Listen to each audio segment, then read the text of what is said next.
স্বাগত জানাচ্ছি চট্টগ্রাম প্রতিদিনের সঙ্গে আছি আমি সামিয়া তমা। সপ্তাহব্যাপী অতি ভারী বর্ষণ থামার পর চট্টগ্রাম অঞ্চলের নিম্নাঞ্চল থেকে পানি সরতে শুরু করেছে। পানি নেমে যাওয়ায় ফুটে উঠেছে ফসলি জমির ক্ষয়ক্ষতির চিত্র।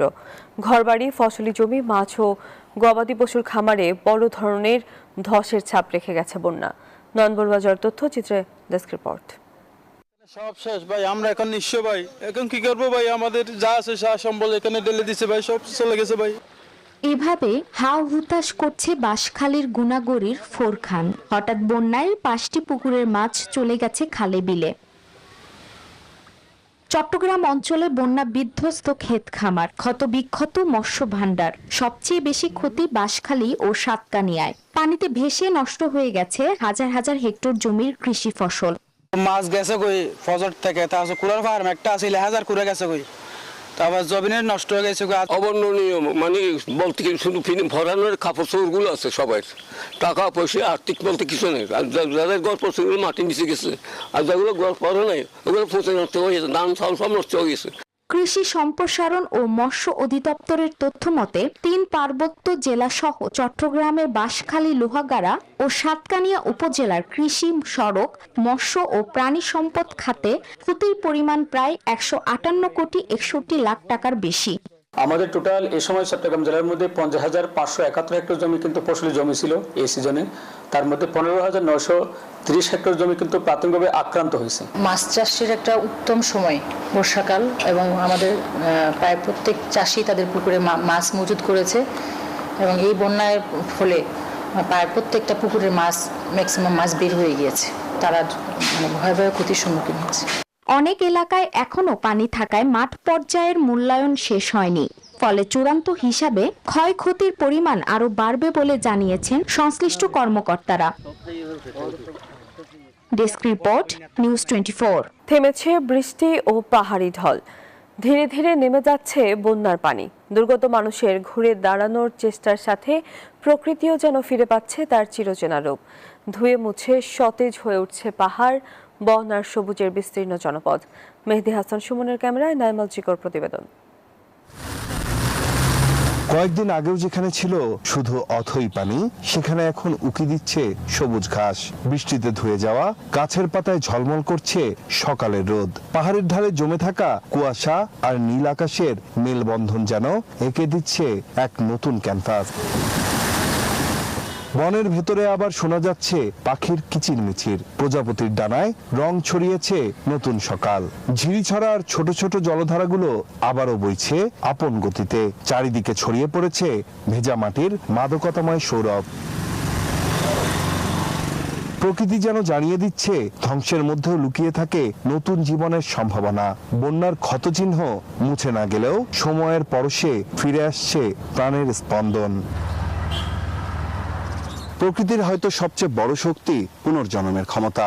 প্রতিটি ঝরা পাতার পর যেমন আসে নতুন করি, তেমনি বন্যার বিধ্বংসী স্মৃতিকে পেছনে ফেলে আবারও জীবন আর সৌন্দর্যের বার্তা নিয়ে জেগে উঠছে প্রাণ প্রকৃতি।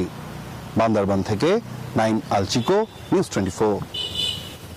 টানা ভারী বর্ষণ আর পাহাড়ি ঢলে সৃষ্ট বন্যায় দুর্গত মানুষদের সহায়তা সহ বন্যার্তদের পাশে দাঁড়ানোর আশ্বাস দিয়েছে সরকার।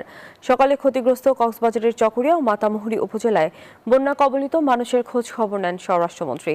আর পতেঙ্গায় দুর্গতদের মাঝে ত্রাণ সামগ্রী বিতরণ করেন অর্থমন্ত্রী। বলেন, পুনর্বাসন না হওয়া পর্যন্ত সরকার জনগণের পাশে থাকবে। প্রতিনিধিদের পাঠানো তথ্যচিত্রে ডেস্ক রিপোর্ট। টানা ভারী বর্ষণ আর পাহাড়ি ঢলে সৃষ্ট বন্যায় ক্ষতিগ্রস্ত হয়েছে দেশের পূর্ব, দক্ষিণ ও উত্তর পূর্বাঞ্চলের অন্তত 8 জেলার মানুষ। মানবেতর জীবনযাপন করছেন লাখো মানুষ। তবে বন্যার্তদের পুনর্বাসন না হওয়া পর্যন্ত তাদের পাশে থাকার আশ্বাস দিয়েছে সরকার। দুপুরে কক্সবাজারের চকরিয়া ও মাতামুহুরী উপজেলার বন্যা কবলিত এলাকা পরিদর্শন সহ ক্ষতিগ্রস্ত মানুষের খোঁজ খবর নেন স্বরাষ্ট্রমন্ত্রী সালাউদ্দিন আহমেদ। দুর্গতদের সহায়তায় সরকার সব ধরনের প্রস্তুতি নিয়েছে বলেও জানান তিনি। সমস্ত ক্ষতিগ্রস্ত মানুষের পাশে আমরা, কৃষকদের পাশে আমরা আমাদের যথাযথ সরকারি এবং বেসরকারি সহযোগিতা নিয়ে আমরা দাঁড়াবো। এদিকে সকালে চট্টগ্রামের পতেঙ্গায় দুর্গতদের মাঝে ত্রাণ সামগ্রী বিতরণ করেন অর্থমন্ত্রী আমির খসরু মাহমুদ চৌধুরী। এ সময় মন্ত্রী জানান, ত্রাণ বিতরণের পরপরই পুনর্বাসনের পদক্ষেপ নেওয়া হবে। চিন্তার কোনো কারণ নাই, সর্বপ্রস্তুতি নেওয়া আছে এবং কাজ অব্যাহত আছে এবং যতক্ষণ পুনর্বাসন কাজ শেষ না হয় ততক্ষণ আমাদের পক্ষ থেকে, সরকারের পক্ষ থেকে সমস্ত কার্যক্রম অব্যাহত থাকবে। চট্টগ্রামের চন্দনাইশেও বন্যা কবলিত এলাকা পরিদর্শন ও ক্ষতিগ্রস্ত কৃষকদের মাঝে বীজ ধান বিতরণ করেন কৃষিমন্ত্রী মোহাম্মদ আমিনুর রশিদ। এ সময় কৃষকদের জন্য বিশেষ প্রণোদনার ব্যবস্থার কথাও জানান তিনি। এই সরকার কৃষকের সরকার, যেই সরকার মিনি কোল্ড স্টোরেজের চিন্তা করে, আপনার কি মনে হয় এই কৃষক কিভাবে ঘুরে দাঁড়াবে এই জন্য চিন্তা করছেন? অবশ্যই করছে। এদিকে বন্যা দুর্গতদের পুনর্বাসন সহ ক্ষুদ্র ঋণের কিস্তি 1 মাস স্থগিত থাকবে বলে জানিয়েছেন চট্টগ্রাম বিষয়ক মন্ত্রণালয়ের প্রতিমন্ত্রী ব্যারিস্টার মীর হেলাল। বন্যা পরবর্তী সময়ে ওনারা যে ক্ষয়ক্ষতির শিকার হয়েছে, আমরা যেন কিছুটা হলেও সরকারের পক্ষ থেকে বা রাষ্ট্রের পক্ষ থেকে তাদেরকে আবার পুনর্বাসনে বা স্বাভাবিক জীবনে ফেরত যেতে আমরা যেন সেই সাহায্যটা তাদেরকে করতে পারি। এ সময় স্থানীয় সংসদ সদস্য জসিমউদ্দিন আহমেদ সহ জেলা ও স্থানীয় পর্যায়ের বিএনপি নেতাকর্মীরা উপস্থিত ছিলেন। Desk report, news 24। টানা কয়েকদিনের বৃষ্টি ও সমুদ্রে 3 নম্বর স্থানীয় সতর্কতার সংকেতের কারণে পর্যটক শূন্য হয়ে পড়েছে কক্সবাজার সমুদ্র সৈকত। নিরাপত্তার কারণে পর্যটকদের সমুদ্রে নামতেও নিরুৎসাহিত করা হচ্ছে। টানা বৃষ্টি ও সতর্কতা সংকেতের প্রভাবে সৈকতে পর্যটকের উপস্থিতি কমে যাওয়ায় ক্ষতির মুখে পড়েছেন বলে অভিযোগ পর্যটন খাতের ব্যবসায়ীদের। আবহাওয়া স্বাভাবিক হলে পরিস্থিতির উন্নতি হবে বলে আশা সংশ্লিষ্টদের।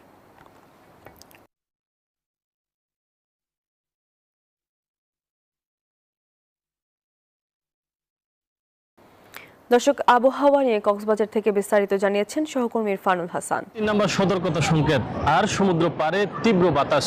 সমুদ্র সৈকতে টাঙানো হয়েছে লাল পতাকা। এই পতাকা বার্তা দিচ্ছে এখন সমুদ্রে নামা অনিরাপদ। পতাকার গায়ে লেখা রয়েছে এখন পরিস্থিতি বিপজ্জনক।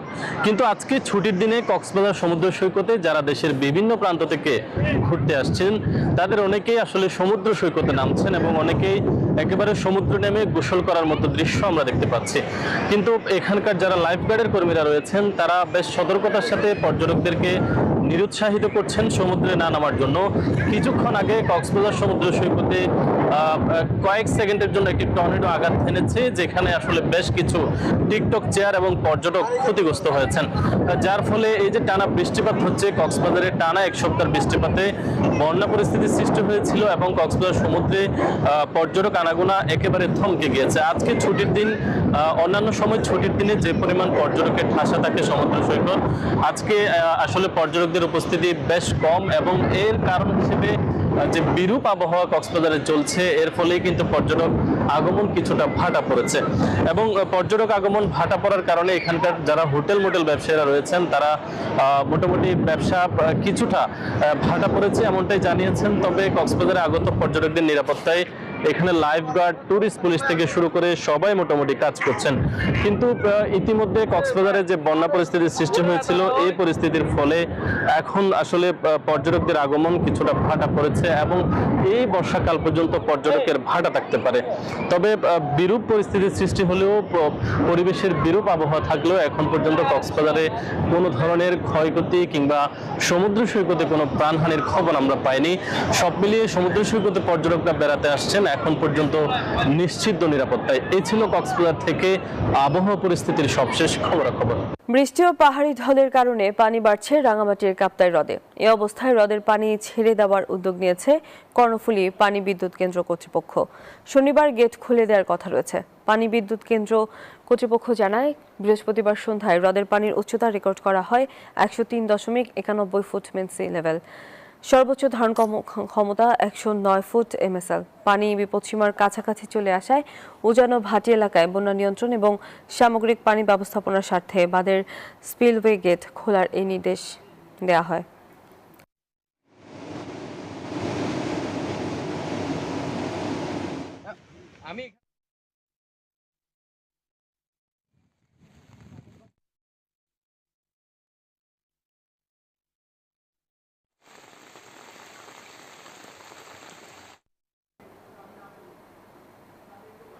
এ নিয়ে আরো খবর জানাতে রাঙামাটি থেকে সরাসরি যুক্ত হচ্ছেন সহকর্মী ফাতেমা জান্নাত মোমো।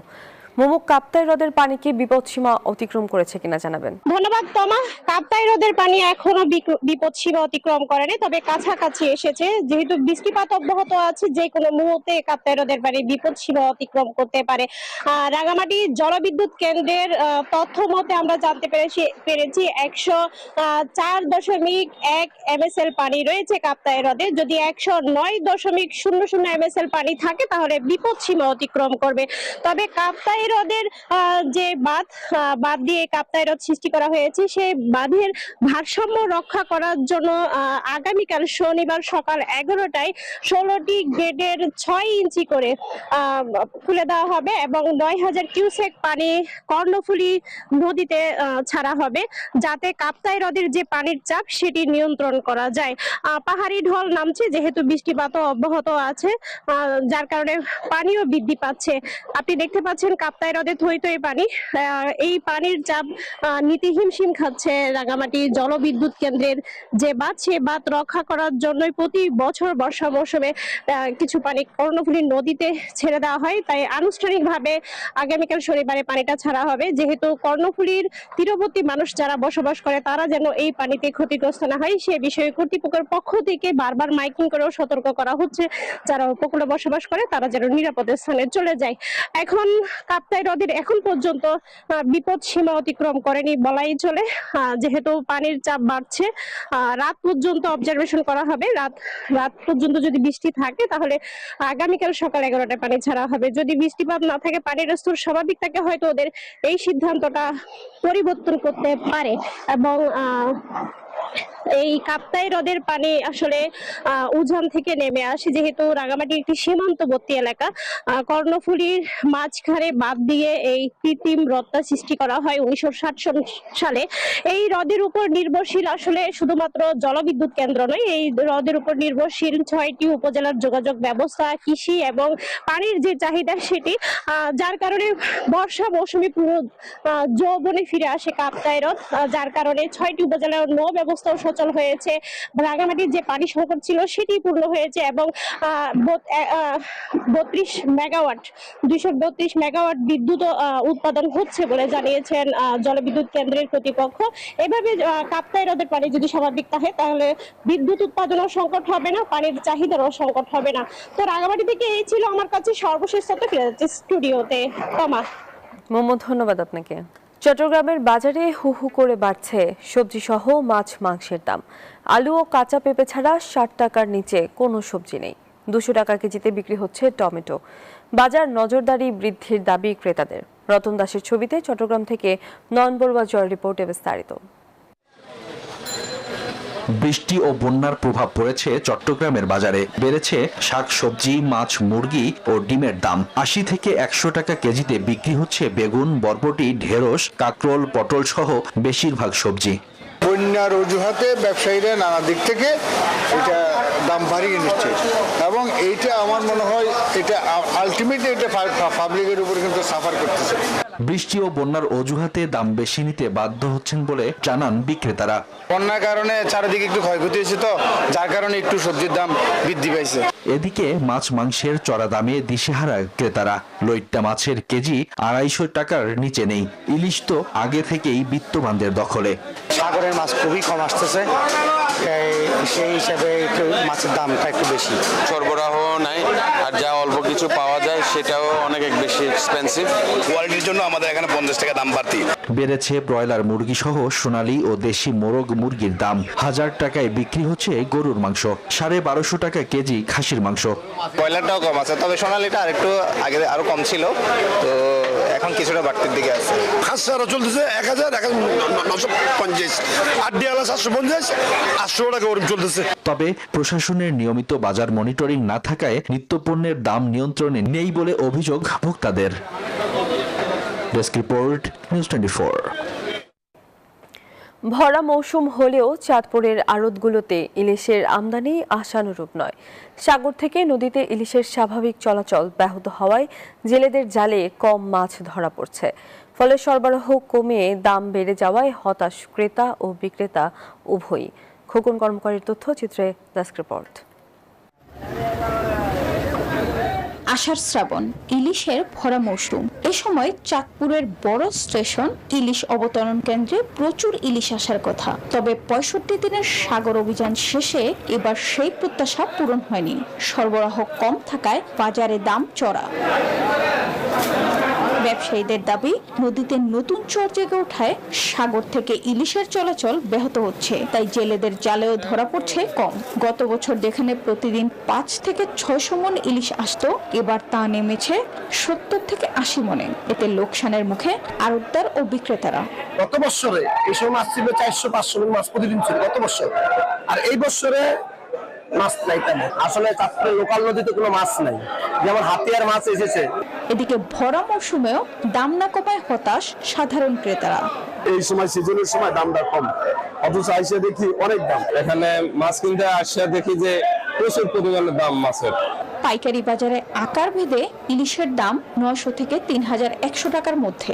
বড় ইলিশ বিক্রি হচ্ছে 2600 থেকে 3100 টাকায়, আর ছোট ইলিশের এক হালি 900 থেকে 1200 টাকায়। Desk report, news 24। নোয়াখালী জেলা আরও সমৃদ্ধশালী করার লক্ষ্যে নোয়াখালী বিজ্ঞান ও প্রযুক্তি বিশ্ববিদ্যালয়ে গোল টেবিল বৈঠক অনুষ্ঠিত হয়েছে। দুপুরে নোয়াখালী প্রেস ক্লাবের বীর মুক্তিযোদ্ধা শহীদ উদ্দিন ইস্কান্দার কোচি মিলনায়তনে আয়োজিত অনুষ্ঠানে বক্তারা বলেন, অবকাঠামোগত উন্নয়নের পাশাপাশি কর্মসংস্থান সৃষ্টি, বিনিয়োগ বান্ধব পরিবেশ সৃষ্টি, শিক্ষা, স্বাস্থ্যসহ নানা সমস্যার সমাধানে সমন্বিত উদ্যোগের বিকল্প নেই। বৈঠক শেষে শহীদ রাষ্ট্রপতি জিয়াউর রহমান এবং সাবেক প্রধানমন্ত্রী বেগম খালেদা জিয়ার স্মরণে মিলাদ দোয়া ও মোনাজাত করা হয়।